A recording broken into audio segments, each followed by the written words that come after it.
Okay, and welcome to this FPL video. I'm basically just going to do a rundown of my thoughts for the upcoming game weeks and how my team has performed in this previous game week that we've just had.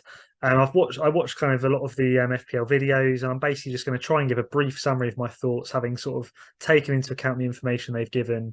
With the upcoming game weeks, my plan going forward, and just some ideas and some tips perhaps as to what I think you should guys think about when it comes to your teams.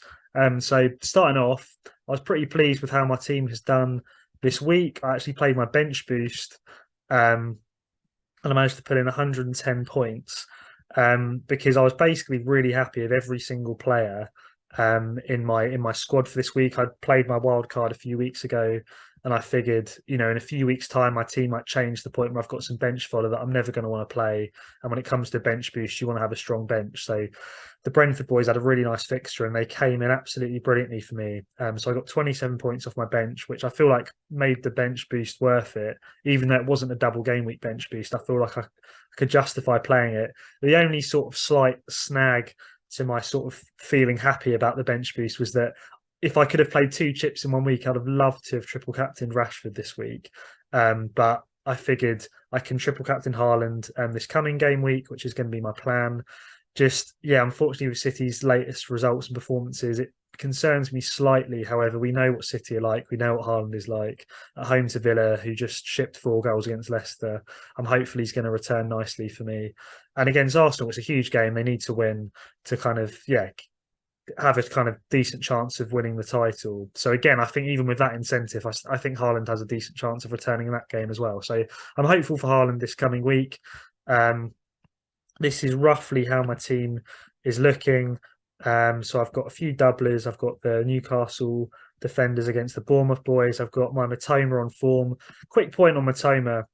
I know a lot of the FPL videos that I've been watching, people are concerned about going for Brighton assets because they were talking about us blanking in 25 and probably 28, etc. But the way we're playing at the moment, I think if you know you're going to get a few games out of them, particularly Matoma, like for one blank game week that is potentially just a 2 pointer, I just think you need to bank the points now. In the last few weeks where people have avoided him because of this upcoming blank sort of that was at that time sort of 4 or 5 weeks ahead, he's got 7, 8, 6, 10, 11 points. Those are points that it's well worth having a blank when you've banked all of those points leading up to it. Obviously, nothing's a guarantee in FPL, but the way Brighton are playing, and particularly Matoma, I feel like it's a no-brainer at the moment to hop on players on form without overthinking the blank game weeks. I think that's one tip that I'd perhaps share that maybe other YouTubers don't always refer to.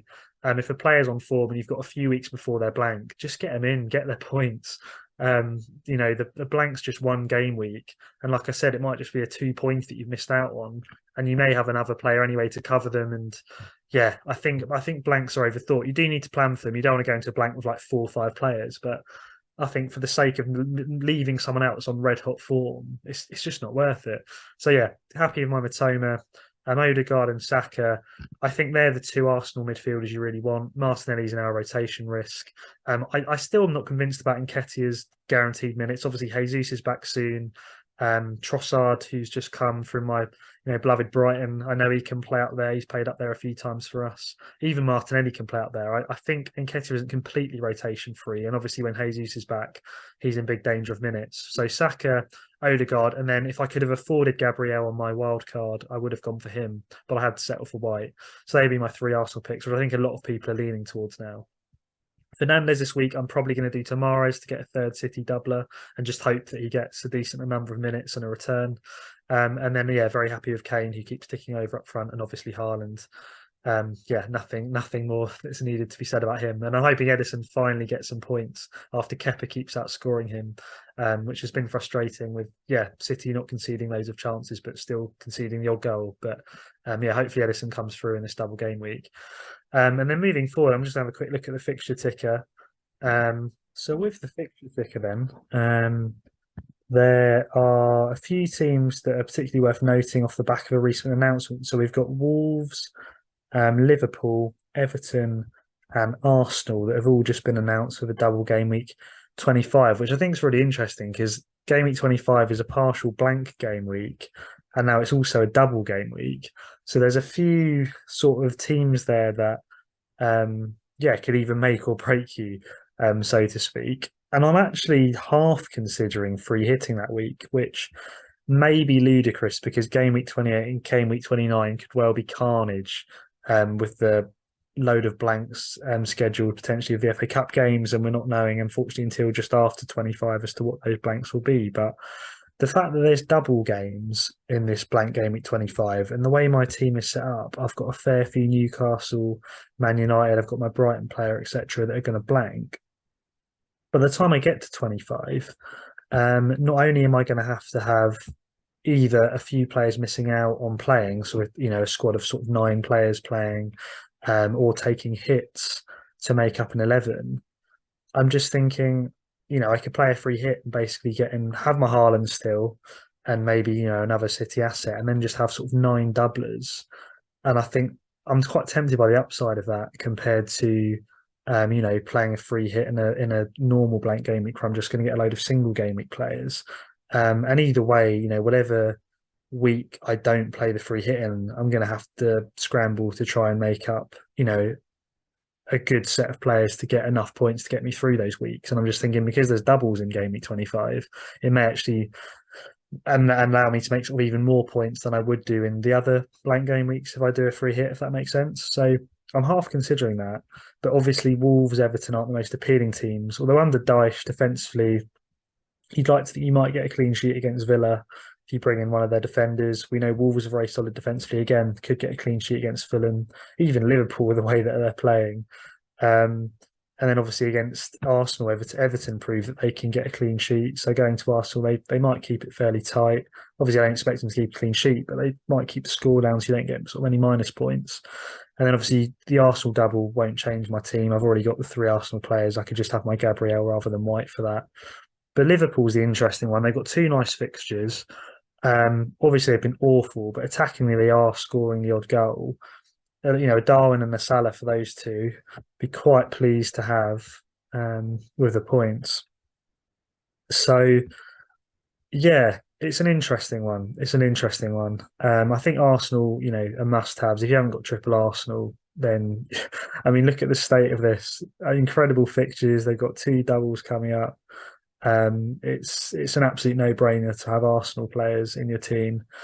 And then beyond that, obviously, City's fixtures are great, but they are going to be blanking a couple of times. But like I said, I wouldn't stress too much about the blanks right now. They've got a double this week, then they've got Forest, then they've got Bournemouth. I think it's well worth tripling up on them, at least for those 3 games, and then figure out, after that, what to do when it comes to their blanks. Um, Newcastle, I think we know how solid they are. I think double Newcastle's fine for now, with the blanks that are coming up. But yeah, they've been a very good team this season. And beyond that, I think Villa aren't going to blank in 25 or 28. So again, like I said, I don't want to focus too much on the blanks. But if you want to kind of at least bear in mind maybe a couple of spots in your team to sort of help you through this period, you might want to look at getting in a Villa asset, but they're not the most exciting team. Everton are another team that are going to play in both 25, obviously with a double, and 28. So I think Everton aren't a bad shout if you need sort of an enabler in your team to just get you through.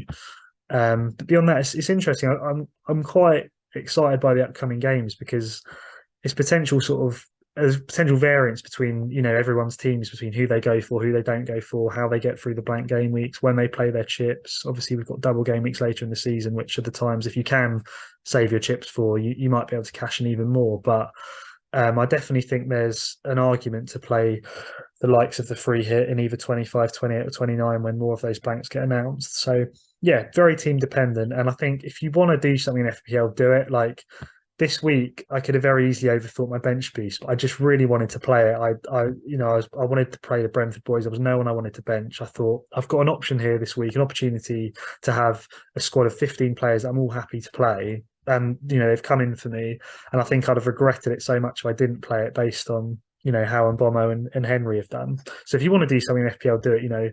If I come around to game week 25 and I'm still thinking, do you know what, I really want to play the free hit. I fancy just a load of players here, a load of differentials, a load of double game weekers in a week where I'd otherwise maybe have 9 single game week players and 2 non-playing players. Just go for it.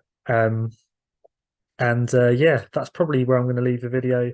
I think I'm just going to do this as a casual thing, like every so often. Hopefully, I'll try and make it weekly, but we'll see how it goes. We've got a newborn daughter that's keeping us very occupied at the moment, alongside work and everything else. But I do enjoy FPL, and I hope, yeah, even just sharing sort of a few minutes of my thoughts could be interesting for some of you that happen to stumble across this video. But for now, yeah, good luck in game week 23, and catch you on the next one.